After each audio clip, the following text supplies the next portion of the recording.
Pumpkin Soup by Helen Cooper. Deep in the woods, there's an old white cabin with pumpkins in the garden. There's a good smell of soup, and at night, with luck, you might see a bagpiping cat through the window, and a squirrel with a banjo, and a small singing duck.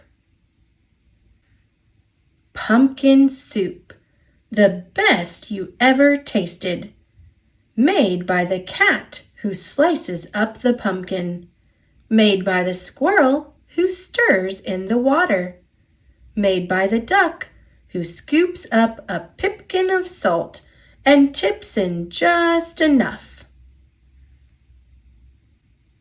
They slurp their soup and play their song, then pop off to bed in a quilt stitched together by the cat, embroidered by the squirrel, and filled with fine feathers from the duck, and is peaceful in the old white cabin.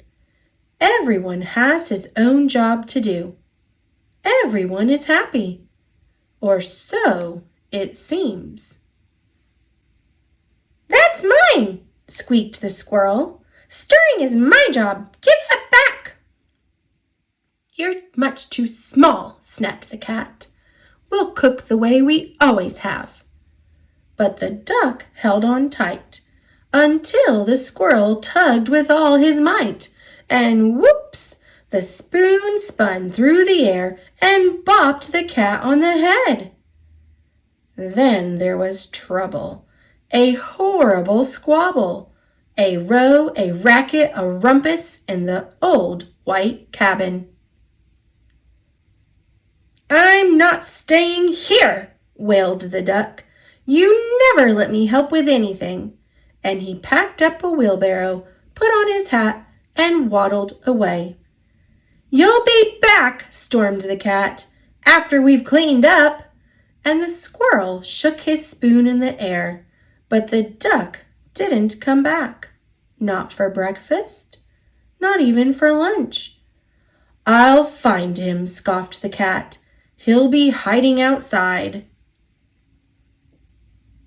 "I bet he's in the pumpkin patch."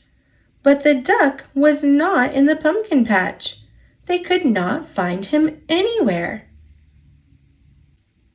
So they waited all that long afternoon.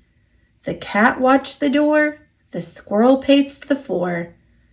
"That duck will be sorry when he comes home," they muttered.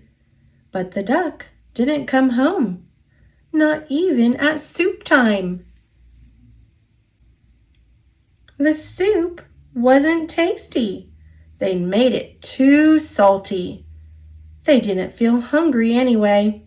They both sobbed over supper, and their tears dripped into the soup and made it even saltier. "We should have let him stir the soup," sniffled the squirrel. "He was only trying to help," wept the cat. "Let's go out and look for him." The cat and the squirrel were scared as they wandered down the path in the dark, dark woods. They feared for the duck, all alone with the trees and the foxes and the wolves and the witches and the bears. But they couldn't find him. On and on they trudged until they reached the edge of a steep, steep cliff. "Maybe he fell down that," wailed the cat. "I'll save him," squeaked the squirrel, and he scrambled down on a long, shaky rope. He searched all around on the ground, but he couldn't find the duck. Then the cat whispered in a sad little voice, "Duck might have found some better friends." "He might," sighed the squirrel. "Friends who let him help." And the more they thought about it, as they plodded back, the more they were sure they were right. But when they were almost home, they saw light shining from the old white cabin.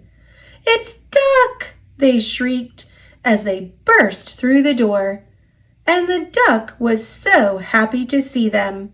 He was also very hungry, and though it was late, they thought they would all make some pumpkin soup. When the duck stirred, the cat and the squirrel didn't say a word. Not even when the duck stirred the soup so fast that it slopped right out of the pot. Not even when the pot got burnt. Then the duck showed the squirrel how to measure out the salt, and the soup was still the best you ever tasted. So, once again, it was peaceful in the old white cabin.